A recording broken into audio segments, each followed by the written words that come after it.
নড়াইলের কালিয়া উপজেলার ইলিয়াসবাদী ইউনিয়নে সাংবাদিক পরিচয়ে চাঁদাবাজির অভিযোগে উত্তপ্ত হয়ে উঠেছে এলাকা। বাবুর আলী নামে এক ব্যক্তি স্থানীয় এক উন্নয়ন প্রকল্প থেকে চাঁদা দাবি করেছেন বলে অভিযোগ ওঠে। বিস্তারিত থাকছে রাসেল আহমেদের প্রতিবেদনে। ইউপি চেয়ারম্যান মল্লিক মনিরুল ইসলাম জানান, এলজিইডির আওতার বাহিরে থাকা একটি রাস্তা তিনি ব্যক্তিগত অর্থায়নে নির্মাণ করছেন।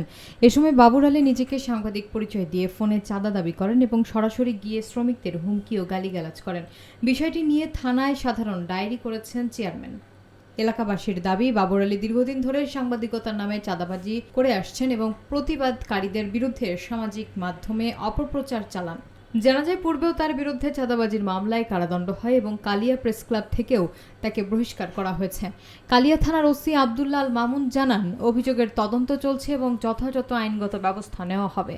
অন্যদিকে বাবুর আলী দাবি করেন, কাজের অনিয়ম দেখে তিনি সেখানে যান এবং উল্টো চেয়ারম্যান তাকে গালিগালাজ করেন। এ ঘটনায় এলাকায় চরম উত্তেজনা বিরাজ করছে এবং সাধারণ মানুষ সুষ্ঠু তদন্ত ও দায়ীদের দৃষ্টান্তমূলক শাস্তির দাবি জানিয়েছেন। তার কাজের জন্য আমরা খুব অসন্তুষ্ট। সে এই চাঁদা দাবির কারণে জেলও খেটে আসছে। সাংবাদিক নাম কি? বাবর আলী। এখানে লেবার যারা ছিল, মিস্ত্রিরা ছিল, তারা কাজ করার পরেও এসে ভিন্ন ভিন্ন কথাবার্তা বলে তার কাছে টাকা দাবি করে। চেয়ারম্যান আমাকে বাড়ির ভাষা তারে আমরা সকলে অনুরোধ করি, তার ব্যক্তিগত টাকা বা ব্যক্তিগত দেয় এই রাস্তাটা নিজেই ভালো বানায় দিচ্ছে। মোটে লোকজন যাতে না, গাড়ি ঘোড়া যাতে না। ওই চেয়ারম্যানের 10,000 টাকা দিতে কও, যদি দেয় তা আমি আর কোনো সমস্যা করবো না।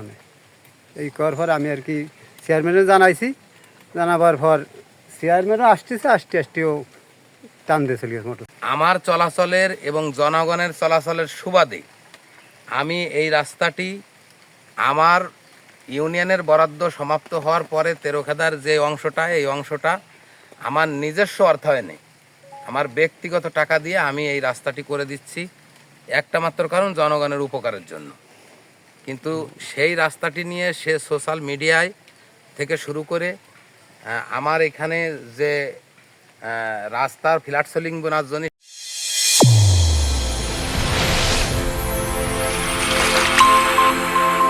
চ্যানেল A1 হৃদয় রেসপন্স।